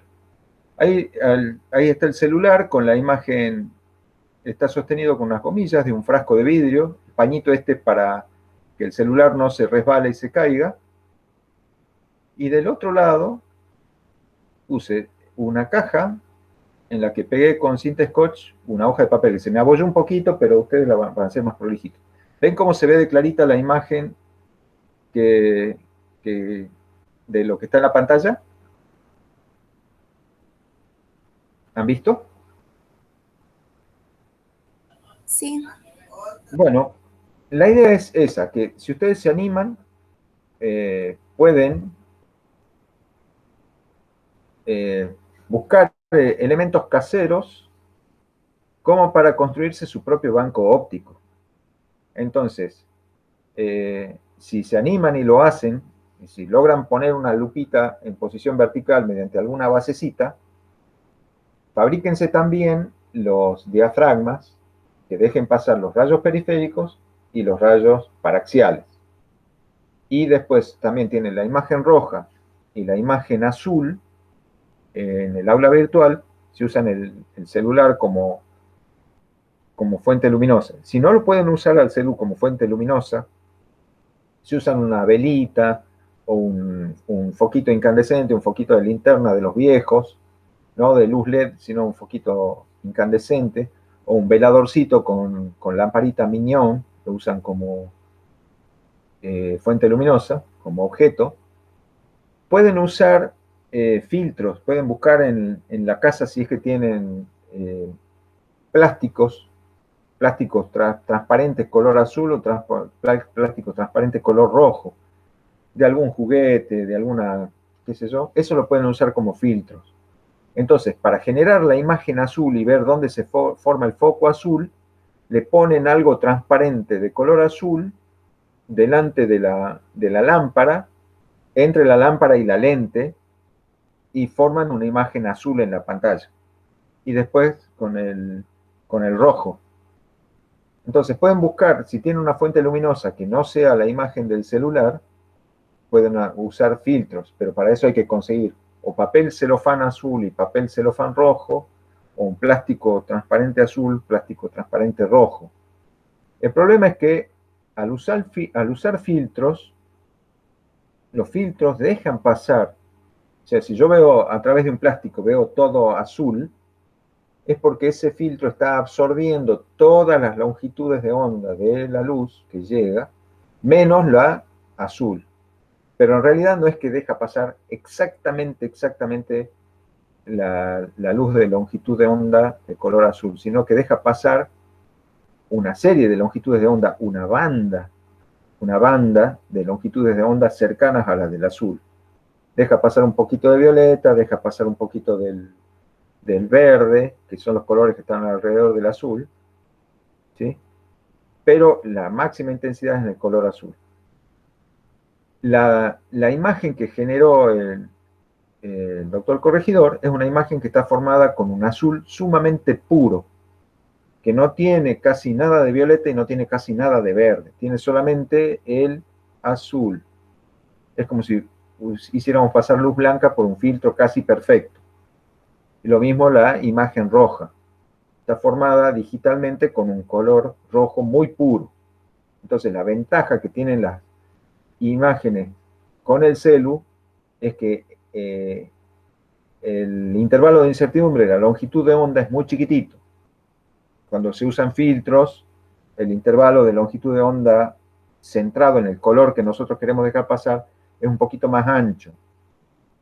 Pero bueno, se lo hace el experimento con lo que haya, ¿sí? Bueno, espero que se animen. Los que no se animen a fabricar su propio banquito óptico, o no tienen tiempo, no pueden, lo que sea, van a tener una serie de videos filmados por la profesora Silvia Bravo con el banco óptico que les mostré, con el banco óptico comercial.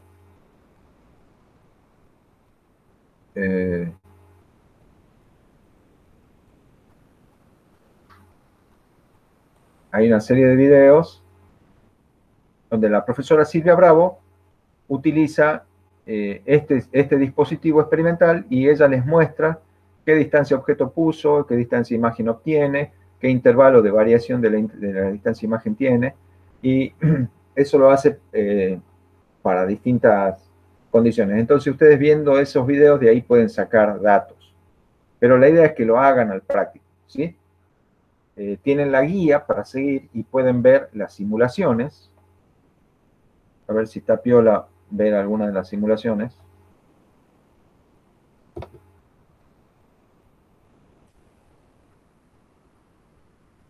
Veamos la guía.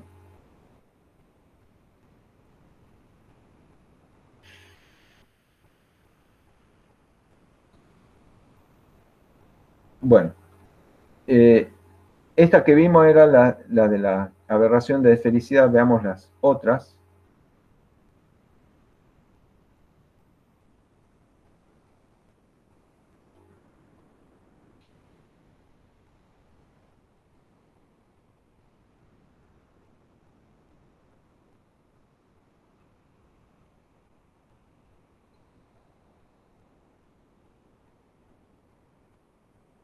Perdón, ¿qué están viendo en este momento? Sí. Donde dice actividades introductorias. Ah, están viendo la guía. Sí, perfecto. Bueno, ahora les voy a mostrar otra cosita.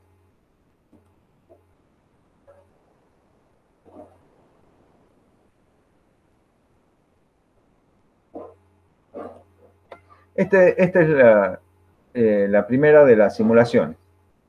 Desde mi punto de vista es bastante tonto porque aunque yo no ponga los rayos, aquí está el objeto, es un lapicito, yo no he puesto ningún rayo y ya está la imagen ahí. Lo recontra spoilea al experimento de entrada nomás.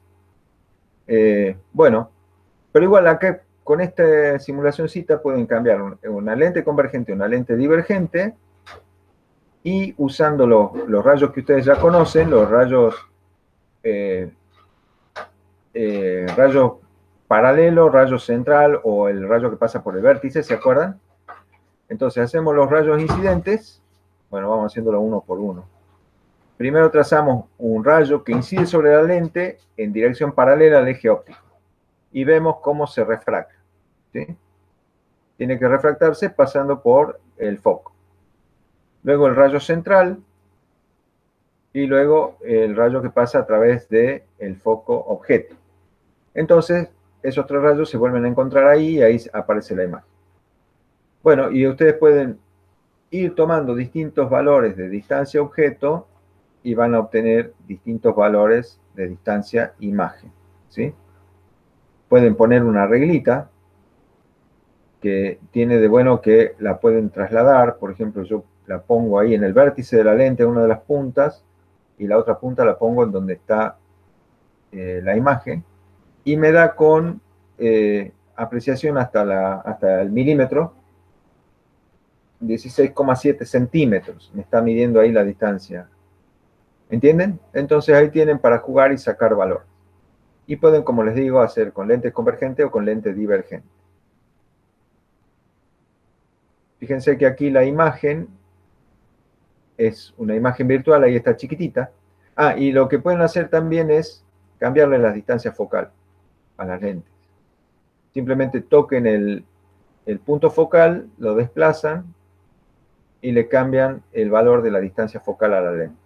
Y pueden desplazar el objeto y como consecuencia se desplaza la imagen. Bueno, esa es una de las simulaciones.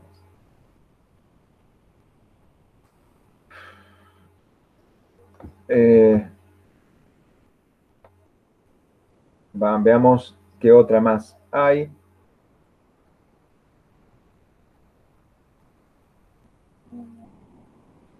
La segunda, esta.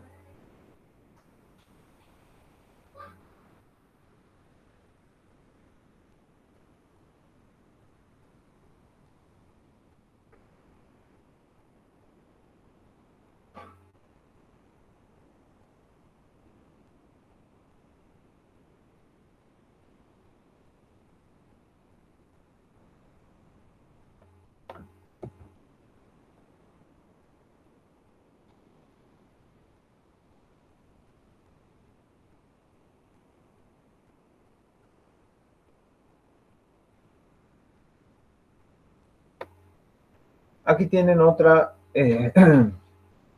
otra simulación. Aquí el objeto es un número 1 gigante. Aquí están los tres rayos principales, el eje que incide paralelo al eje óptico, el eje que pasa por el vértice, el eje que pasa por el punto focal, y acá se forma la imagen. Bueno, apretando aquí en el punto, y acá están los datos, ¿no? Le llama A la distancia objeto, A' es la distancia imagen, Z es el aumento, es el cociente entre el tamaño de la imagen y la distancia y el tamaño del objeto, ¿sí? En donde el signo depende de si la imagen es invertida o derecha.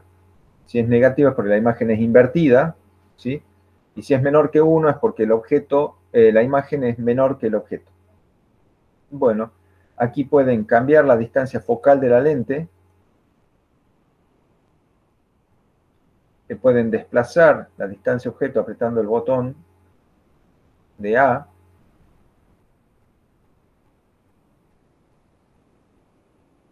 Y aquí aparecen, cuando aprietan el botón azul, aparecen los cálculos. ¿Sí? Fíjense que acá para calcular la distancia objeto lo que hace es, aquí da por conocida la distancia focal, entonces sacan factor común acá y despejan la distancia objeto A' y la calcula para cada caso. ¿Sí? Ahí tienen también ese simulador, donde ustedes pueden elegir el valor de la distancia focal. Pueden cambiar las unidades, qué interesante. Bueno.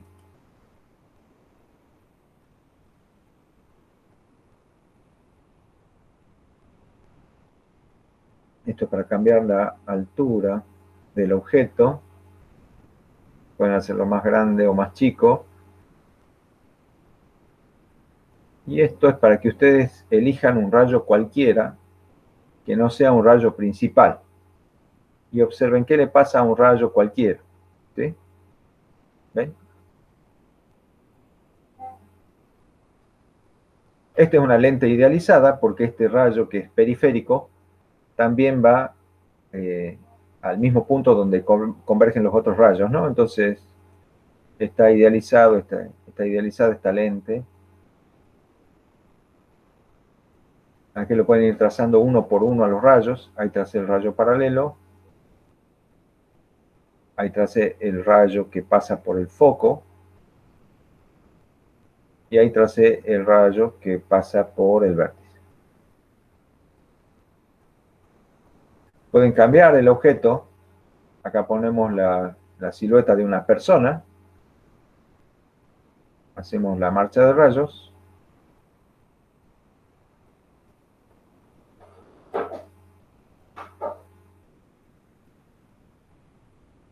Y ahí se va a formar la imagen. que no aparece. Podemos cambiar el tamaño aparente y bueno, y ahí aparecen los cálculos, porque lo pueden ver acá en detalle, cómo se calculan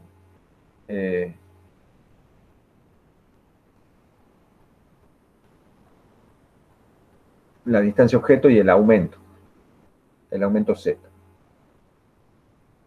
Bueno, con esto tienen para desarrollar ya el práctico de acuerdo a lo que les indica la guía. ¿Sí? Ahora, yo voy a volver rápidamente a la presentación para completar. ¿Cuántos minutitos nos quedan? Ah, nos quedan los 25 minutos. Para completar, contestar algunas preguntas que habían quedado de la clase pasada. Perdón, primero, ¿alguna pregunta de todo lo que hemos visto hasta acá?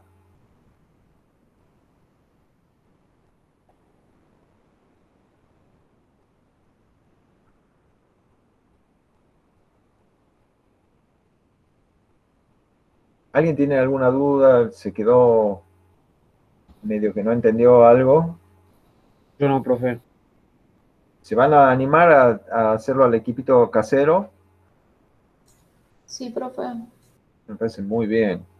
Bueno, los que no se animen mucho, saquen los datos de los videos que van a estar en el aula virtual, ¿no? Pero traten de hacerlo, traten de hacerlo. Y de esta actividad... Profe, Sí, señorita. ¿y si lo hacemos tenemos que grabarlo para pasarle a usted o no hace falta? ¿Se acuerdan que les di un modelo de informe? Pueden agruparse, pueden Sí. trabajar en grupos,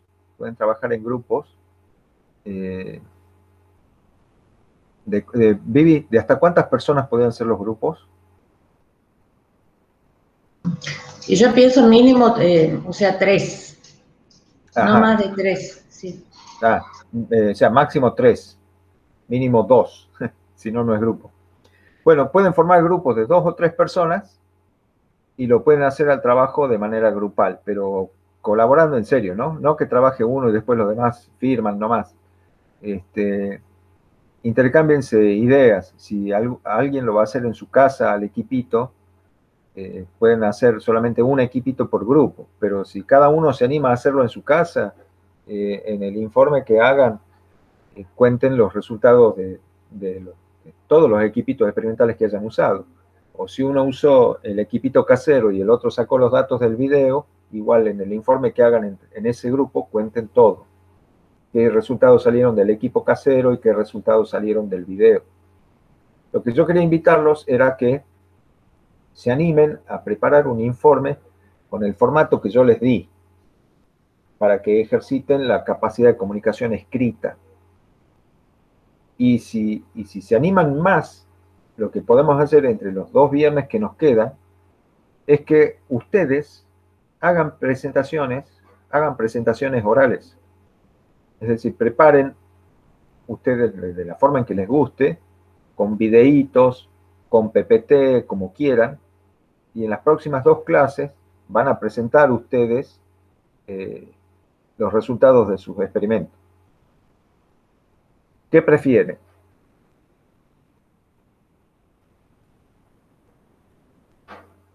No es necesario que todos hagamos todo. Si alguno quiere hacer el informe escrito, lo hace al informe escrito. Si alguno quiere hacer una presentación oral, hace la presentación oral.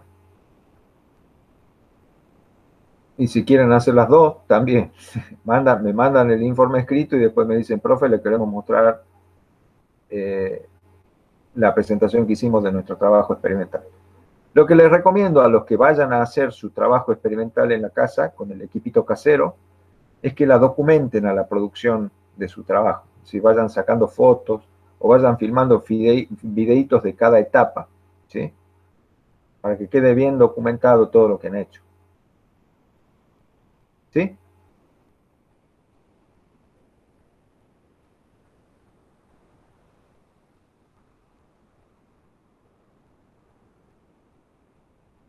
Muy bien. Bueno, perfecto. Yo igual les voy a mandar después un mail con todo aclaradito para que no nos olvidemos. Ahora les quería mostrar lo que pasaba en esa cuba de líquido donde un rayo láser azul se curvaba.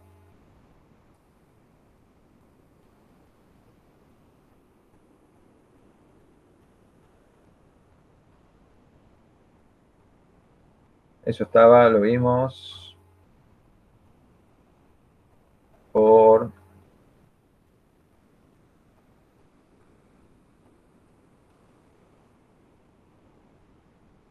acá. ¿Se acuerdan? Habíamos visto que acá es un recipiente de acrílico, como una gran pecera con paredes de acrílico, y adentro hay algo, ¿sí? Y vemos que el rayo láser, aquí, bueno, aquí se curva un poquito, pero acá se nota mucho cómo el rayo láser, en vez de viajar en línea recta, acá se va quebrando, se va doblando y pega en el fondo de la pecera, ¿no? ¿Qué hay aquí que no parece responder a la ley de Snell?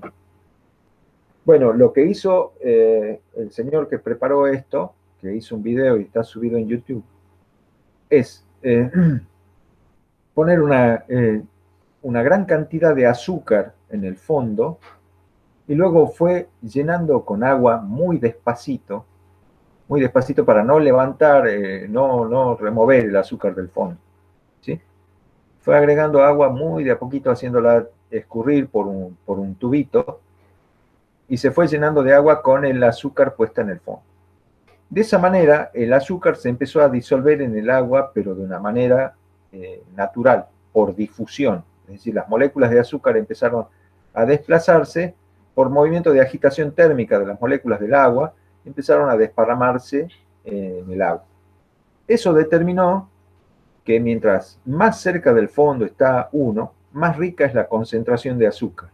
Y mientras más arriba se vaya uno, menos concentración de azúcar hay. O sea, tenemos un medio en donde la densidad neta va cambiando por la presencia de las moléculas de azúcar.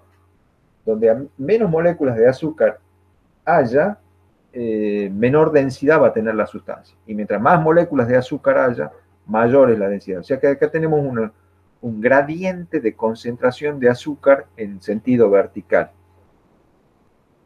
La concentración de azúcar va variando a medida que vamos metiéndonos cada vez más profundo en esta pecera. Entonces, el rayo de luz encuentra que el índice de refracción, que depende de la densidad, va cambiando con la profundidad. No hay un índice de refracción único. El índice de refracción es función de la profundidad. Entonces aquí lo está haciendo incidir al rayo con una cierta oblicuidad, entonces el rayo va encontrando índices de refracción que van cambiando muy gradualmente y por consiguiente en cada segmentito del rayo se responde a la ley de Snell, pero en cuanto el rayo se quiebra un poquito, encuentra otra densidad distinta, se quiebra otro poquito, encuentra otra densidad distinta, se quiebra otro poquito, y así hasta producir una trayectoria curva. Entonces, un medio de índice de refracción variable, pero no con la longitud de onda, sino con la concentración, produce esta desviación. ¿Ven? La longitud de onda es única, pero el índice de refracción del medio no es uniforme. Esto es un caso de anisotropía. ¿Se acuerdan que habíamos mencionado la palabra anisotropía alguna vez? La usamos aquí en laboratorio.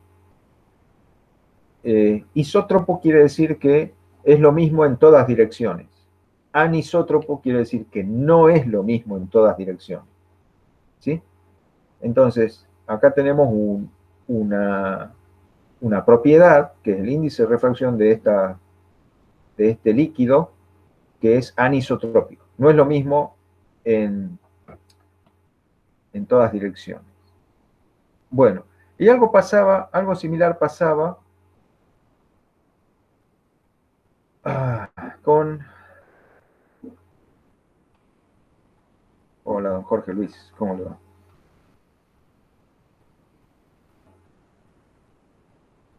No, aquí no.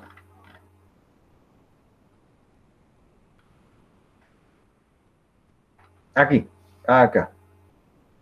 ¿Por qué se ven los famosos espejismos en la ruta cuando hace calor y el asfalto está muy caliente? Bueno, pasa algo similar que con la cuba de agua con azúcar. El calor, el calor modifica la densidad del aire. El aire más caliente es mucho menos denso que el aire más frío, mucho menos denso, depende de las diferencias de temperatura. Pero el aire caliente se vuelve menos denso. Entonces, lo que pasa aquí es que por encima, directamente por encima del asfalto que se pone muy, muy caliente, ¿sí?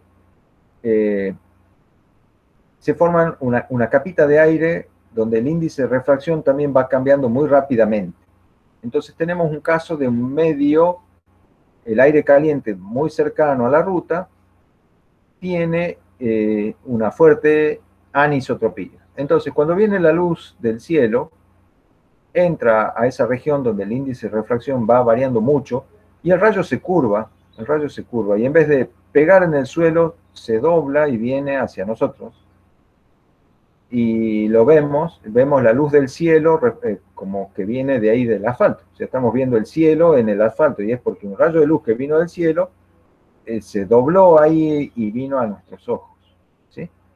Entonces, este efecto de espejismo, donde parece que hubiera agua en el camino que refleja la luz del cielo y los arbolitos y todas las cosas que hay en la orilla de la ruta, se debe a que por el calor que genera el propio asfalto, el aire por encima tiene un índice de refracción que varía muy rápidamente a medida que voy subiendo desde el nivel del piso hasta más arriba.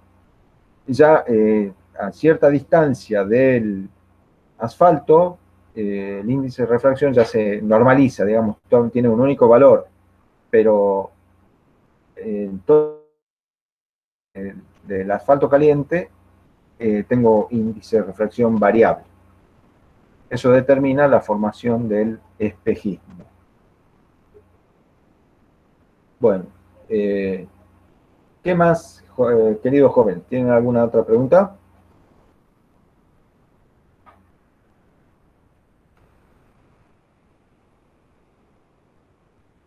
El arco iris. Bueno, ahora ya sabemos que el índice de refracción depende también de la longitud de onda de la luz, ¿no es cierto? Entonces, cada gotita actúa como un pequeño prismita que descompone la luz del sol. Entonces, por eso aparecen los colores que componen la luz blanca en el arco iris. Bueno,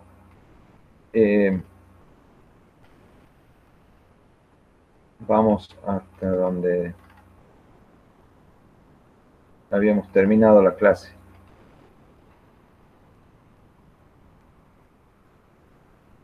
Si nadie tiene alguna consulta que hacer, yo ya comenté todo lo que les conté, todo lo que les quería contar. Un experimento que les propongo, si van a hacer el experimento casero. Sería muy interesante que piensen, ¿qué pasa si yo, cuando tengo la lupita puesta ahí, qué pasa si con un cartoncito tapo media lupa? ¿Qué voy a ver en la pantalla, jóvenes?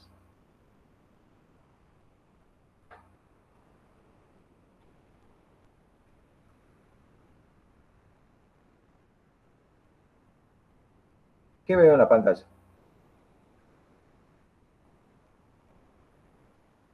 ¿Alguien se anima a comentar?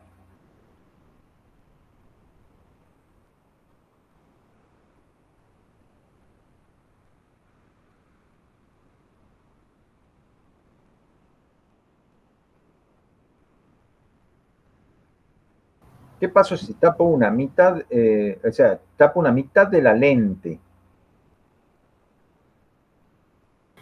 no se vería la mitad que queda nada más. ¿Pero por qué? Horacio, Ana, Sofía pregunta si igual se ve toda la imagen. A ver, ¿quién me puede fundamentar? Ana Sofía, ¿por qué piensa usted que se vería toda la imagen? ¿Y quién fue la señorita que dijo que se ve la mitad de la imagen? Lo que necesito es que me digan en qué basan su razonamiento.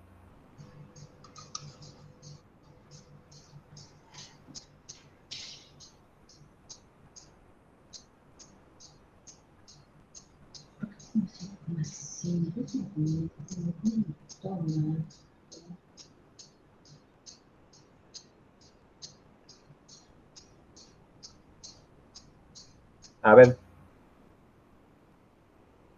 ¿quieren que les spoilee el resultado o quieren hacerlo experimentalmente? Lo que yo les recuerdo es que cuando piensen que van a formar la imagen de un objeto cualquiera, puede ser una fuente luminosa en sí misma, puede ser una fuente luminosa primaria, como la llama de una vela o la pantalla del celular o un foco de linterna, lo que sea. O puede ser una fuente secundaria, puede ser un objeto que está recibiendo la luz del ambiente, ¿sí? La luz de los tubos fluorescentes que tenemos o de las lámparas que tenemos arriba de la cabeza o de la luz que entra por la ventana, recibe esa luz y la refleja, se convierte en un emisor secundario. Cualquiera sea la naturaleza de esa fuente luminosa, de cada punto salen rayos de luz en todas direcciones. ¿Sí? Salen rayos de luz en todas direcciones. Eso, el último simulador que hemos visto, ese que me permitía trazar un rayo cualquiera, ¿se acuerdan? Muestra que también un rayo cualquiera, que no sea ni paralelo al eje óptico, ni que pase por el foco, ni que pase por el vértice, un rayo cualquiera también va a formar su imagen. ¿Sí?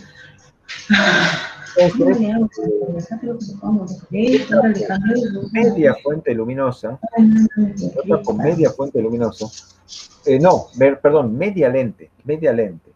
Si yo tapo media lente, a la media lente que queda, llegan todos los rayos que salen de todos los puntos de la lente.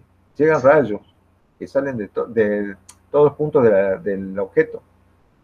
Entonces, va a haber rayos que permitan formar una imagen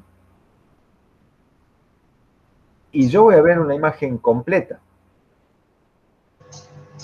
Voy a ver una imagen completa aunque tenga tapada media lente.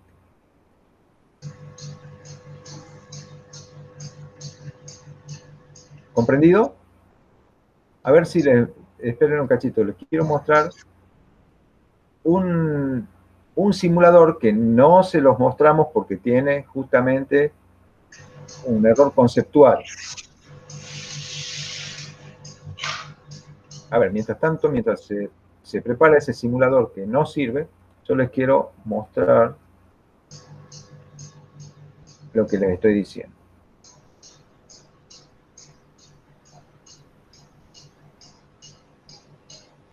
A ver si me va a servir este simulador.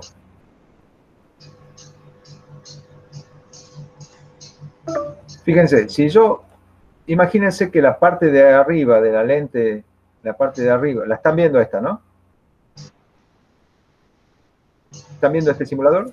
No, profe. No, profe. Oh, caramba.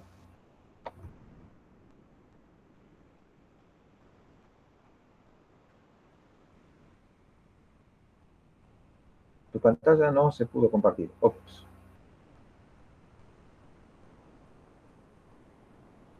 ¿Por qué no se pudo compartir mi pantalla?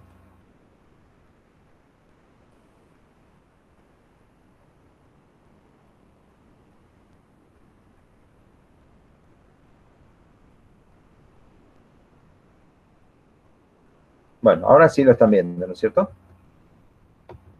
Al simulador, donde se ve la imagen de una señora. ¿Lo ven? Sí, profe. Bueno, Fíjense el rayo este que yo lo estoy trazando, este rayo arbitrario, ¿sí? Imagínense que yo tapo la mitad, tapo la mitad de esta lente, tapo la mitad superior. Igual, de este punto, de la cabeza de la señora, salen rayos como este que estoy trazando ahora, que va a ir a la otra mitad de la lente y va a formar imagen, ¿sí? Entonces, y va a haber un rayo que salga así, que pase por el foco, va a haber otro rayo así, otro así, y todos van a formar la imagen. Entonces sí va a haber una imagen y va a haber, y puedo hacer lo mismo con los pies de la señora, ¿sí?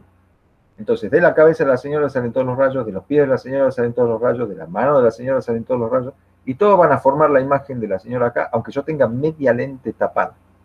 Lo que sí, voy a tener la mitad de la intensidad de luz de la imagen, porque de toda la luz que llega a la lente, solo la mitad puede pasar porque la otra la está bloqueando el objeto que tapa. Entonces sí voy a ver una imagen de todo el objeto, pero menos luminoso, ¿sí? Pero no es lo mismo si yo tapo medio objeto. Si yo pongo una placa delante de la señora que tape de la cabeza hasta la cintura, obviamente no voy a ver, no le voy a ver la parte superior del cuerpo, voy a ver de la cintura para abajo. Pero lo importante era que se acuerden que todos los puntos emiten rayos en todas direcciones. Todos los puntos emiten rayos en todas direcciones. O sea que aunque yo bloquee media lente, la otra media lente recibe rayos que vienen de todos los puntos del objeto y los van a llevar esos rayos a formar la imagen. ¿Entienden, jóvenes? Sí, profe. Entonces, ese experimento lo pueden hacer, lo pueden verificar en la casa. Se arman el equipito casero, pueden agarrar un cartoncito y tapar la mitad de la lente. Pueden tapar la mitad en sentido vertical o pueden tapar la mitad en sentido horizontal. No importa cómo, van a ver que sí se forma imagen. Bueno, y ahora les quiero mostrar el caso de la simulación falluta.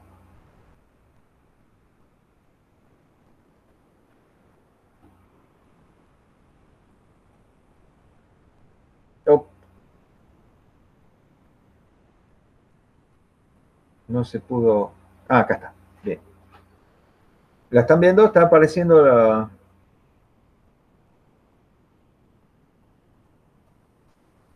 Se está cargando la simulación. Tengamos un poquito de paciencia. Está terminando. Fíjense, está muy linda la pinta de esto, ¿no es cierto?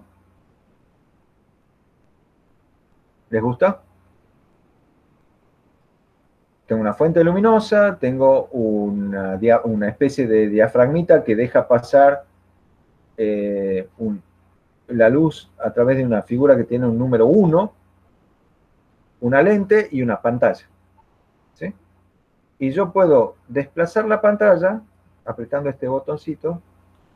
Y acá en el margen superior izquierdo hay una réplica de cómo se la vea la imagen en la pantalla, ¿no? Entonces yo voy desplazando la pantalla hasta que se forma una imagen nítida. ¿Ven? Ahí se lo ve al 1 invertido. Este señor no quiero que esté en mi clase. Ahí está, ya se fue. Ahí se lo ve al 1 invertido. Se lo ve, a ver si está lo más nítido posible. Caramba. Pero qué cosa. Bueno, ahí se nota que hay, al desplazarla la pantalla, pero ¿por qué es tan lento esto?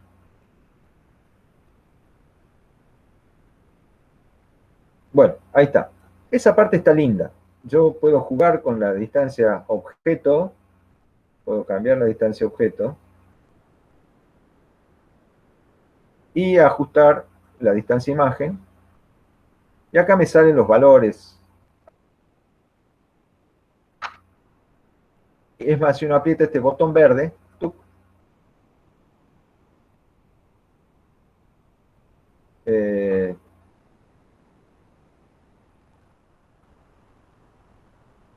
sistema se acomoda solo para que se forme la imagen nítida, perfecta, y me salen los resultados de las mediciones. ¿Qué es lo que tiene de malo esta simulación?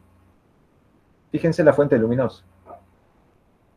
La fuente luminosa está mandando un haz de rayos como si solamente existieran estos rayos que van todos paralelos y fueran ellos los que formaran la imagen. Y eso no está bien. La fuente luminosa envía rayos en todas direcciones. Cada punto de la fuente emite rayos en todas direcciones. ¿Sí? Entonces, esto está conceptualmente mal. Aunque sea muy linda la animación, aunque esté muy interesante que nos presente las ecuaciones, aunque yo pueda presentar valores en pantalla, esta representación de estos rayos está mal. Porque entonces sí, acá pareciera que si yo tapo la mitad de la lente, voy a bloquear todos los rayos que vienen de abajo, que son los que van para arriba, y no me tendría que aparecer la mitad de abajo del número 1. Porque aquí parece que solamente vienen rayos paralelos, y son esos rayos paralelos los que van a formar la fuente. Y eso es falso, porque tanto de esta fuente luminosa, de cada punto de la fuente luminosa, salen rayos en todas direcciones, como de esta diapositiva, de la imagen del número 1, salen rayos de cada punto del número 1, salen rayos en todas direcciones. O sea que aunque yo tape acá la mitad de la lente, va a haber rayos de la parte de abajo del número 1 que van a pasar, y va a haber rayos de la parte de arriba que van a pasar por la parte que no está tapada, y se va a generar una imagen completa del número 1, solamente que menos intensa. Por esa razón decidimos no darles este simulador, porque tiende a crear una concepción errónea de cómo es la propagación de los rayos de luz de una fuente luminosa. ¿Comprenden, jóvenes? Bueno, ya me pasé de la hora y les pido disculpas, pero quería justamente aprovechar esa pregunta tan interesante para dejar en claro una cuestión relativa a la propagación de la luz. Bueno, muchísimas gracias por estar aquí y nos vemos el viernes próximo. Chao, profe, gracias. Chao, profe, muchas gracias. Chao. Muchas gracias. Adiós, señorita. Que les vaya muy bien. Bueno, acá ya detenemos la grabación.